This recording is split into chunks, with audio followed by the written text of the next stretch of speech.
नमस्कार, आप बीती की आज की कड़ी में आपका स्वागत है। आज के इस एपिसोड में हमारे साथ जुड़ने जा रही हैं सोनाली गोयल जी, जिनकी बेटी रिद्धि गोयल को एक्यूट पैंक्रेटाइटिस नामक बीमारी थी।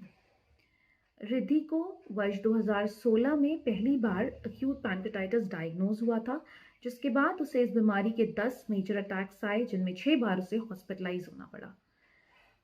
अक्टूबर 2020 में उसकी फैमिली ने आयुर्वेदिक ट्रीटमेंट ट्राई करने का फैसला किया। आयुर्वेदिक ट्रीटमेंट लेने के अपने एक्सपीरियंसेस शेयर करने के लिए आज सोनाली जी हमारे साथ किच्छा उत्तराखंड से जुड़ रही हैं।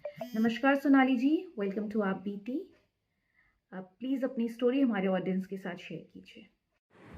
Hello, thank you Sneha ji, thank you Vaid ji को बोलती हूँ, थैंक यू सो मच, जिन्होंने मेरी रिद्धि का डॉटर का ट्रीटमेंट किया। उनको थैंक यू सो मच कहती हूँ, जिन्होंने पूरा सपोर्ट दिया मुझे, रागिनी और जो भी वहाँ पे हमारे टाइम ट्रीटमेंट के टाइम पे जो वहाँ पे सब थे, उन्होंने हमारा बहुत सपोर्ट किया। मैं सभी को थैंक यू बोलती हूँ।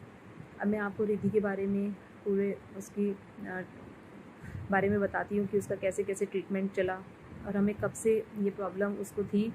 मैं आपको बताती हूँ। हमें उसको प्रॉब्लम 2016 से थी।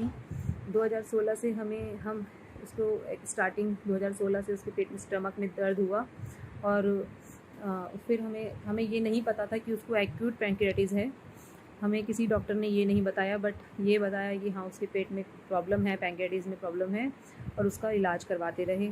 मेडिसिन चलती रही, बट उसको 2020 तक, जब तक हमें वैद जी नहीं मिले, जब तक हमें ऐसे ही हम उसका ट्रीटमेंट देते रहे मेडिसिन के साथ, बस बीच में उसको अटैक्स आते रहे। और हम कभी बरेली, कभी दिल्ली, हम हर गुड़गांव, हमने हर जगह दिखाया, बट उसको कहीं भी प्रॉब्लम का सॉल्यूशन नहीं मिला। फिर हमारे किसी रिलेटिव्स ने वैद जी के बारे में बताया, तो हम वैद जी के पास गए और वैद जी ने हमें इसका सॉल्यूशन बताया। हमें सबसे पहले उन्होंने MRCP के लिए कहा और हमने MRCP करवाया, तो उसमें एक्यूट पैंक्रियाटिस का आया। तो हमें वैद जी ने बताया कि ये एक लेवल होती है, एक्यूट एंड क्रॉनिक, इस टाइप से इसकी लेवल होती है कि ऐसे आगे बढ़ता है। तो हमें तब पता लगा ये प्रॉब्लम ऐसे होती है और उसका ऐसे सॉल्यूशन होता है। उन्होंने हमें बताया कि इसका 21 डेज़ आपको वहाँ रहना पड़ता है हॉस्पिटल में। हमें हॉस्पिटल में रहने का मेन कारण ये है कि वहाँ पे हमें डाइटिशियन, हमारा टाइमिंग, हमारा सोना, उठना, बैठना, सब कुछ हमें फॉलो कैसे करना है, हमें मेडिसिन किस टाइम पे लेनी है, हमें ये सब हमें वहाँ पे बताया जाता है। और हमें जैसे 1 ईयर के लिए हमें बोला गया, तो हमें उसको कैसे फॉलो करना पड़ता है।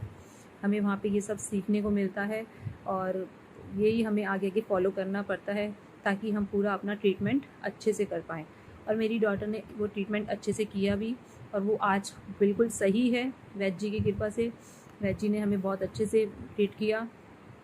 और उसमें सबसे मेन यही है कि उनका जो हमें बीच में जब भी कोई प्रॉब्लम आती भी है, जैसे कि खांसी जुकाम, तो वो हमें उस चीज़ के लिए भी ट्रीट करते हैं। मेन उसमें खाने पीने का है, तो खाने पीने का फॉलो जैसे वैद जी ने कहा वैसे हम फॉलो किया, और बहुत अच्छा रहा ट्रीटमेंट की, मतलब हमें कोई दिक्कत नहीं हुई उसको आज। बट वो प्रॉब्लम हमें 1 ईयर बाद हमने दोबारा से रिपोर्ट कराई, तो उसका नॉर्मल पैंक्रियाटिस था और बिल्कुल सही है वो। अब हमें कोई प्रॉब्लम नहीं है, बिल्कुल ठीक है वो मेरी बेटी। अब उसका नॉर्मल भी, मतलब नॉर्मल में हमें मॉर्निंग टाइमिंग हमारी वही चल रही है।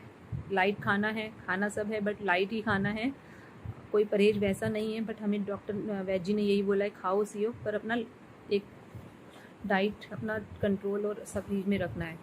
तो वही प्रोसेस चल रहा है, पर बेटर है और बेस्ट है। थैंक यू वैद जी, बहुत आपका thank you so much. Thank you Sonali ji, हमारे शो पर आने के लिए और अपने एक्सपीरियंसेस हमारे साथ शेयर करने के लिए। अगर आप भी ऐसी कोई सक्सेस स्टोरी हमारे प्लेटफॉर्म के द्वारा शेयर करना चाहते हैं, तो नीचे दिए गए हमारे हेल्पलाइन नंबर पर कॉन्टैक्ट कर सकते हैं। फिर मिलेंगे आप बीती की अगली कड़ी में, तब तक के लिए नमस्कार।